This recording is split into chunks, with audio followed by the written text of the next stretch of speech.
Hi everyone, myself Archana. ಇವತ್ತು ನಾನು ನಿಮಗೆ SLCಯ ವಿಜ್ಞಾನ ವಿಷಯಕ್ಕೆ ಸಂಬಂಧಪಟ್ಟಂತೆ ಆ್ಯಸಿಡ್, ಬೇಸ್ ಆ್ಯಂಡ್ ಸಾಲ್ಟ್ಸ್ ಈ ಚಾಪ್ಟ್ರಲ್ಲಿ ಈ ಹಿಂದೆ ಕೇಳಿರುವಂತಹ ಮತ್ತು ಕೇಳಬಹುದಾದಂತಹ ಕೆಲವೊಂದು ಇಂಪಾರ್ಟೆಂಟ್ ಕ್ವೆಶನ್ಸ್ಗಳ ಬಗ್ಗೆ ನಾನು ನಿಮ್ಮ ಜೊತೆ ಇವತ್ತು ಡಿಸ್ಕಸ್ ಮಾಡ್ತೀನಿ. ಈಗ ನಾನು ಯಾವ್ಯಾವ ಕಾನ್ಸೆಪ್ಟ್ಸ್ಗಳ ಬಗ್ಗೆ ನಿಮಗೆ ತಿಳಿಸ್ಕೊಡ್ತೀನೋ ಆ ವಿಷಯಗಳನ್ನು ಸ್ವಲ್ಪ ಹೆಚ್ಚಿಗೆ ಕಾನ್ಸಂಟ್ರೇಟ್ ಮಾಡಿ ಅದನ್ನು ಓದ್ಕೊಳ್ಳಿ, ಅದ್ರ ಬಗ್ಗೆ ಹೆಚ್ಚಿಗೆ ಇಂಪಾರ್ಟೆನ್ಸ್ನ ಕೊಡಿ. ಅದನ್ನು ಹೇಳ್ತಾ ಇವತ್ತಿನ ಈ ಒಂದು ಮೊದಲ ಸೀರೀಸ್ನ ಸ್ಟಾರ್ಟ್ ಮಾಡ್ತೀನಿ. ಆ್ಯಸಿಡ್, ಬೇಸ್ ಆ್ಯಂಡ್ ಸಾಲ್ಟ್ಸಲ್ಲಿ ಮೊದಲನೇದಾಗಿ ನಾವು ಪ್ರಾಪರ್ಟೀಸ್ ಗಳ ಬಗ್ಗೆ ಓದ್ತೀವಿ. ಸೊ ಪ್ರಾಪರ್ಟೀಸಲ್ಲಿ ಎರಡು ರೀತಿಯಾದಂಥ ಪ್ರಾಪರ್ಟೀಸ್ ಇದೆ. ಮೊದಲನೇದು ಫಿಸಿಕಲ್ ಪ್ರಾಪರ್ಟಿ, ಇನ್ನೊಂದು ಕೆಮಿಕಲ್ ಪ್ರಾಪರ್ಟಿ. ಈ ಫಿಸಿಕಲ್ ಪ್ರಾಪರ್ಟಿಯಲ್ಲಿ ಆಫನ್ ಆಗಿ ಕೇಳುವಂಥ ಒಂದು ಕ್ವೆಶನ್ ಏನು ಅಂದರೆ ಆಲ್ಫ್ಯಾಕ್ಟ್ರಿ ಇಂಡಿಕೇಟರ್ಸ್. ಸೊ ಇದು ಎಲ್ಲರಿಗೂ ಗೊತ್ತಿರುವಂಥದ್ದು. ಆಲ್ಫ್ಯಾಕ್ಟ್ರಿ ಅಂದರೆ ಇದರ ಇನ್ನೊಂದು common name is smell. Olfactory indicators ಅಂದರೆ it is a device which helps to identify the acid and base with the help of smell. ಅಂದರೆ ಯಾವುದಾದರೂ ಸ್ಮೆಲ್ಲಿನ ಮೂಲಕ ನಾವು ಆ್ಯಸಿಡ್ ಮತ್ತು ಬೇಸನ್ನು ಡಿಟೆಕ್ಟ್ ಮಾಡಿದ್ರೆ, ಫೈಂಡ್ ಔಟ್ ಮಾಡಿದ್ರೆ, ರೆಕಗ್ನೈಸ್ ಮಾಡಿದ್ರೆ such type of indicators are called as olfactory indicators. So ಇದಕ್ಕೆ ನಾವು ಎಕ್ಸಾಂಪಲ್ನ ಹೇಳೋದಾದರೆ ವೆನಿಲಾವನ್ನು ಎಕ್ಸಾಂಪಲ್ ಕೊಡ್ಬೋದು, ಆನಿಯನ್ನ ಎಕ್ಸಾಂಪಲ್ ಕೊಡ್ಬೋದು, ಅಥವಾ ಕ್ಲೋವ್ ಅಂದರೆ ಲವಂಗವನ್ನು ಎಕ್ಸಾಂಪಲ್ ಆಗಿ ತೊಗೊಬೋದು ನಾವು.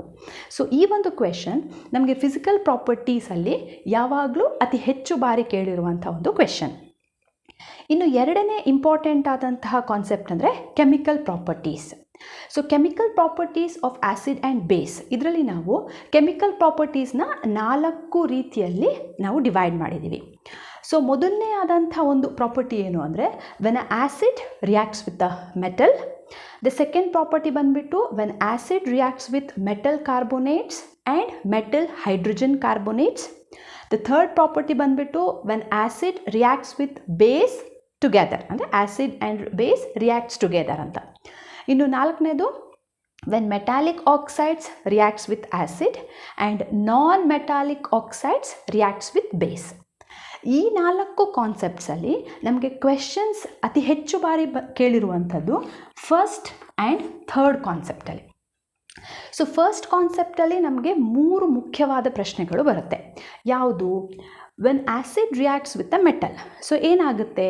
When all the types of acids reacts with the metals, it gives a special type of a gas and that gas is called as hydrogen gas. So ಈ hydrogen ಅನ್ನೋ ವರ್ಡನ್ನ ನೆನ್ಪಿಟ್ಕೊಳ್ಳಿ. ಇದು 1 ಮಾರ್ಕಿಗೆ ಡೈರೆಕ್ಟ್ ಕ್ವೆಶನ್ ಕೇಳ್ಬೋದು. What type of a gas is released when metal reacts with the acid ಅಂತ. The same question ನಮ್ಮ next chapter ಇದೆ, ಯಾವುದು ಮೆಟಲ್ಸ್ ಆ್ಯಂಡ್ ನಾನ್ ಮೆಟಲ್ಸ್ ಚಾಪ್ಟರ್ಲ್ಲೂ ಕೂಡ ದ ಸೇಮ್ ಕ್ವೆಶನ್ ರಿಪೀಟ್ ಆಗ್ತದೆ. ಸೊ ಹಾಗಾಗಿ ಇದು ಎರಡೂ ಚಾಪ್ಟರ್ಗೆ ಸಂಬಂಧಪಟ್ಟಂಥ ಒಂದು ಇಂಪಾರ್ಟೆಂಟ್ ಆದ question. When acid reacts with a metal or when metal reacts with the acid it gives the hydrogen gas. ಹಾಗೆ ಇದಕ್ಕೆ ಸಂಬಂಧಪಟ್ಟಂತೆ ನಮಗೆ 2 ಮಾರ್ಕ್ಸಿನ ಒಂದು ಡ್ರಾಯಿಂಗ್ ಇದೆ. ನಿಮಗೆ ಗೊತ್ತಿದೆ, when zinc granules reacts with the sulphuric acid it gives the hydrogen gas are the liberation of a hydrogen gas. So ನಾವು ಆ ಎಕ್ಸ್ಪೆರಿಮೆಂಟನ್ನು ಆ ಒಂದು ಡ್ರಾಯಿಂಗಲ್ಲಿ ಲೇಬಲ್ ಮಾಡೋದ್ರ ಮೂಲಕ ತೋರಿಸ್ತಾರೆ. ಈ ನಮ್ಮ ಸೈನ್ಸಲ್ಲಿ ಕೇವಲ 2 ಮಾರ್ಕ್ಸಿನ ಡ್ರಾಯಿಂಗನ್ನು ಕೇಳೋದ್ರ ಜೊತೆಗೆ ಕೆಲವೊಂದು ಸಲ ಆ ಡ್ರಾಯಿಂಗಿಗೆ ಅಪ್ಲಿಕೇಶನ್ ಓರಿಯೆಂಟೆಡ್ ಕ್ವೆಶನ್ನ ಆ್ಯಡ್ ಮಾಡ್ತಾರೆ. ಸೊ ಡ್ರಾಯಿಂಗ್ ಬರೆದ್ಬಿಟ್ಟು ನೆಕ್ಸ್ಟ್ ಒಂದು ಟ್ರಿಕ್ಕಿ ಕ್ವೆಶನ್ಸ್ ಇರ್ತದೆ. How will you judge that liberation of a gas is a hydrogen? ಅಂದರೆ ಆ ಒಂದು ಎಕ್ಸ್ಪೆರಿಮೆಂಟನ್ನು ಅಥವಾ ಡ್ರಾಯಿಂಗನ್ನು ಬರೆದ ಮೇಲೆ ನಾವು ಹೇಳ್ತೀವಿ ಅಲ್ಲಿ ಹೈಡ್ರೋಜನ್ ಗ್ಯಾಸ್ ಲಿಬರೇಷನ್ ಆಗಿದೆ ಅಂತ. So how can you say, ನೀನು ಹೇಗೆ ಹೇಳ್ತೀಯಾ that liberation of gas is a hydrogen? So ಹೇಗೆ ಹೇಳ್ತೀವಿ? ಸೊ ಆ hydrogen gas it gives a type of a sound. That ಸೌಂಡ್ಗೆ ಏನಂತ ಕರಿತೀವಿ ನಾವು? Pop, POP, pop. So pop sound ಬರ್ತಾ ಇದೆ ಅಂದರೆ when the candles brought near to it. So ಆ ಲಿಬ್ರೇಷನ್, ಹೈಡ್ರೋಜನ್ ಗ್ಯಾಸ್ ಲಿಬ್ರೇಷನ್ ಆಗುವಂಥ ಜಾಗದಲ್ಲಿ ನಾವು ಕ್ಯಾಂಡಲನ್ನು ಇಟ್ಟಾಗ, ಸೊ ಕ್ಯಾಂಡಲ್ ಆಫ್ ಆಗುವಾಗ ಯಾವ ಸೌಂಡ್ ಬರುತ್ತೆ? ಪಾಪ್ ಅಂತ ಸೌಂಡ್ ಬಂದು ಆಫ್ ಆಯಿತು ಅಂದರೆ that is 100% that is the liberation of hydrogen gas. Okay, this is one tricky questions you can expect with the help of the ಡ್ರಾಯಿಂಗಲ್ಲಿ ಆ ಕ್ವೆಶನ್ ಬರುತ್ತೆ. ಅದೇ ರೀತಿ ಈ ಕಾನ್ಸೆಪ್ಟಲ್ಲಿ ಇನ್ನೊಂದು ಕ್ವೆಶನ್ ಇದೆ, ಅಪ್ಲಿಕೇಶನ್ ಕ್ವೆಶನ್. ಏನು? So why the sour substances are any other curd substances should not keep in a metal container. ಅಂದರೆ ಯಾವುದೇ ಹುಳಿ ವಸ್ತುಗಳನ್ನು ಅಥವಾ ಹುಳಿ ಪದಾರ್ಥಗಳನ್ನು ನಾವು ಮೆಟಲ್ ಕಂಟೈನರಲ್ಲಿ ಇಡುವುದು ಅಷ್ಟೊಂದು ಸೇಫ್ ಅಲ್ಲ. ಯಾಕೆ? ಇದು ಒಂದು general give reason question, application question. So ಯಾಕೆ? ದ ರಿಯಾಕ್ಷನ್ನೇ ಹೇಳುತ್ತೆ, when the metals reacts with the acid. So metal container that is a metal. Acid, ಆ ಹುಳಿ ಪದಾರ್ಥಗಳಲ್ಲಿ ಏನಿರುತ್ತೆ? ಆ್ಯಸಿಡ್ ಇರುತ್ತಲ್ವ. ಸೊ ಆ್ಯಸಿಡ್ ಜೊತೆ ರಿಯಾಕ್ಷನ್ ಆದಾಗ ಏನು ಕೊಡುತ್ತೆ ಅದು? It liberates the hydrogen gas. ಈ ಹೈಡ್ರೋಜನ್ ಗ್ಯಾಸ್ ಫುಡ್ ಪಾರ್ಟಿಕಲ್ಸ್ ಜೊತೆಗೆ ಮಿಕ್ಸ್ ಆಯಿತು ಅಂದರೆ it will become a adulteration. ಅಲ್ಲೇನಾಗುತ್ತೆ? ಅದು ಫುಡ್ಡು ಏನಾದರೂ ಪಾಯ್ಸನಸ್ ಸಬ್ಸ್ಟೆನ್ಸ್ ಆಗ್ಬೋದು and it in turn effect our health. So ನಮ್ಮ ಹೆಲ್ತ್ ಮೇಲೆ ಅದು ಯಾವುದಾದ್ರು ರೀತಿಯಾದ ಪರಿಣಾಮವನ್ನು ಬೀರುತ್ತೆ. ಸೊ ಹಾಗಾಗಿ the sour substances are any other curd substances should not keep inside the metal container. So ಇದು ಕೂಡ ಒಂದು ಅಪ್ಲಿಕೇಶನ್ ಕ್ವೆಶನ್. ಓಕೆ, ಇನ್ನು ಅದೇ ರೀತಿ ಕೆಮಿಕಲ್ ಪ್ರಾಪರ್ಟಿಯಲ್ಲಿ ಮೂರನೇ ಪ್ರಾಪರ್ಟಿ ಏನಿದೆಯಲ್ಲ, ಸೊ ಈ ಪ್ರಾಪರ್ಟಿ ಮೇಲೂ ಕೂಡ ನಮಗೆ ಕ್ವೆಶನ್ಸ್ ಬರುತ್ತೆ. That is 2 marks question. What is neutralisation? Give example. Right the chemical reaction ಅಥವಾ ಕೆಮಿಕಲ್ ಇಕ್ವೇಷನನ್ನು ಬರೀರಿ ಅಂತ. So what is neutralisation? Very simple. Chapter heading ಗೊತ್ತಿದೆ ನಮಗೆ. ದ ಸೇಮ್ ಚಾಪ್ಟರ್ ಹೆಡ್ಡಿಂಗ್ನ ಸೇರಿಸ್ಕೊಂಡು ಬರೆದ್ರೆ ನ್ಯೂಟ್ರಲೈಸೇಷನ್ ಅಂದರೆ ತಟಸ್ಥೀಕರಣ ಅದೇನು ಕನ್ನಡದಲ್ಲಿ ಹೇಳ್ತೀವಲ್ಲ ಅದಕ್ಕೆ ಆನ್ಸರ್ ಸಿಕ್ಕೋಗುತ್ತೆ. ಸೊ ಏನು neutralisation? When acids reacts with the base it gives salts and water is called as neutralisation. Okay, so neutralisation ಅಂದರೆ ಗೊತ್ತಾಯಿತು ನಿಮಗೆ.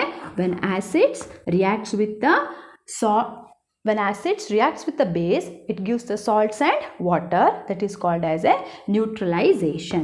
So ಇದಕ್ಕೆ ನಾವು equation ಅನ್ನು ಬರೆಯೋದಾದರೆ very simple.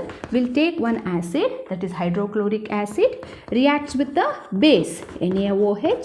It gives the salt NaCl as a salt and water. Okay, it is a universal example ಅಂತ ಹೇಳ್ಬೋದು. ಸಾಮಾನ್ಯವಾಗಿ ನ್ಯೂಟ್ರಲೈಸೇಷನ್ಗೆ standard ಆಗಿ ಯಾವಾಗಲೂ ಬರೆಯುವಂಥ ಒಂದು example.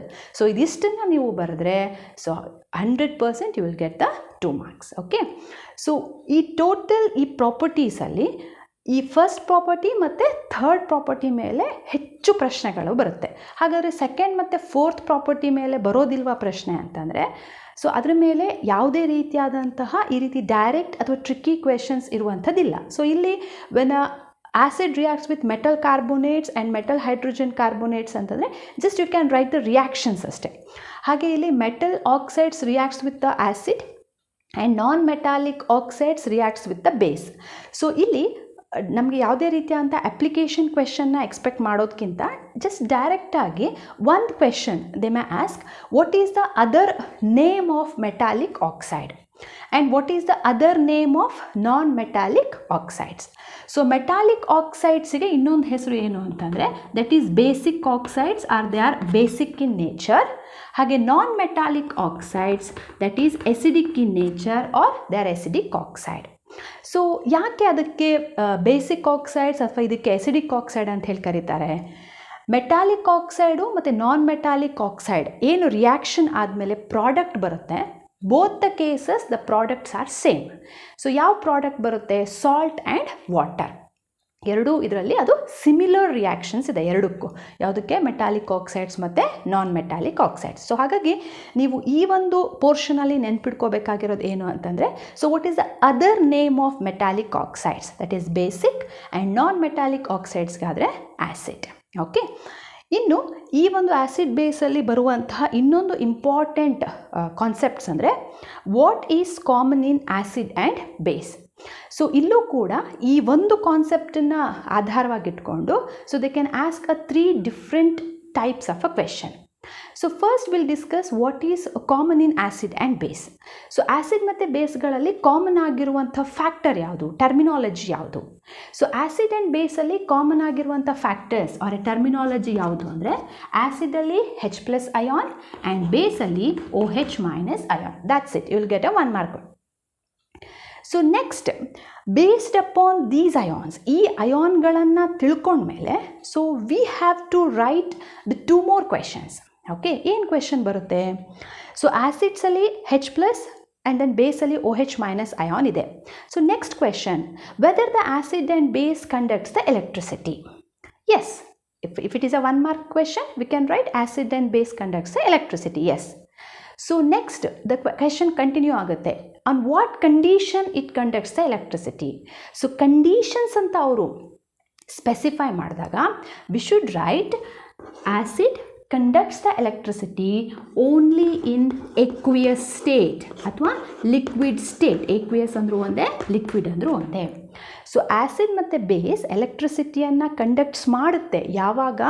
Only in the case of aqueous ಅಥವಾ ಲಿಕ್ವಿಡ್ ಸ್ಟೇಟಲ್ಲಿ. ಸೊ ಯಾಕೆ ಎಕ್ವಿಯಸ್ ಅಥವಾ ಲಿಕ್ವಿಡ್ ಸ್ಟೇಟಲ್ಲಿ ಯಾಕೆ ಅದು ಎಲೆಕ್ಟ್ರಿಸಿಟಿಯನ್ನು ಕಂಡಕ್ಟ್ ಮಾಡುತ್ತೆ? ಸೊ ಯಾಕೆ ಅಂದರೆ, ಸೊ ಎಕ್ವಿಯಸ್ ಅಥವಾ ಲಿಕ್ವಿಡ್ ಸ್ಟೇಟಲ್ಲಿ ಅಂದರೆ when the acid mix with the water mix ಆದಾಗ ತನ್ನ ಹತ್ರ ಇರುವಂಥ ಅಯಾನ್ಸ್ಗಳನ್ನು ಏನು ಮಾಡುತ್ತೆ? ಅದು ಡಿಸೋಸಿಯೇಟ್. ಸೊ ಡಿಸೋಸಿಯೇಟ್ ಅಂದರೆ ಏನು? ಡಿಸೋಸಿಯೇಟ್ ಅಂದರೆ ಸಪ್ರೇಟ್ ಮಾಡುತ್ತೆ. ಸೊ ಅದು ಸಿಂಗಲ್ ಆಗಿದ್ದಾಗ, ಡ್ರೈ ಆಗಿದ್ದಾಗ ತನ್ನ ಹತ್ರ ಇರುವಂಥ ಅಯಾನ್ಸ್ಗಳನ್ನು ಏನು ಮಾಡಲ್ಲ? ಅದು ಸಪ್ರೇಟ್ ಮಾಡಲ್ಲ. When it is mix with the water, that means when it is in aqueous state, it dissociate. So ಯಾವಾಗ ಅದು ಅಯಾನ್ಸನ್ನು ಡಿಸೋಸಿಯೇಟ್ ಮಾಡುತ್ತೋ ಆಗ ಮಾತ್ರ ಎಲೆಕ್ಟ್ರಿಸಿಟಿಯನ್ನು ಏನು ಮಾಡುತ್ತೆ? ಅದು ಕಂಡಕ್ಟ್ಸ್ ಮಾಡ್ಕೊಳ್ಳುತ್ತೆ. ಓಕೆ, ಸೊ ಇದು ತಿಳ್ಕೊಂಡ್ಮೇಲೆ so you have to answer one more application question, that is glucose ಮತ್ತು alcohol. should remember these two words. So acids ಎಲೆಕ್ಟ್ರಿಸಿಟಿಯನ್ನು ಕಂಡಕ್ಟ್ ಮಾಡುತ್ತೆ. ಯಾಕೆ? Because it has a ion, that is H+ ion. ಬೇಸಲ್ಲಾದರೆ OH- ion. Glucose ಮತ್ತು ಆಲ್ಕೋಹಾಲಲ್ಲಿ H+ ion ಇದೆ. Glucose ಅಂದರೆ sugar, C6H12O6. Alcohol, you can take a methyl alcohol or ethyl alcohol, C2H5OH or CH3COOH. So ಅಲ್ಲೂ ಕೂಡ ಏನಿದೆ? Hydrogen ion ಇದೆ.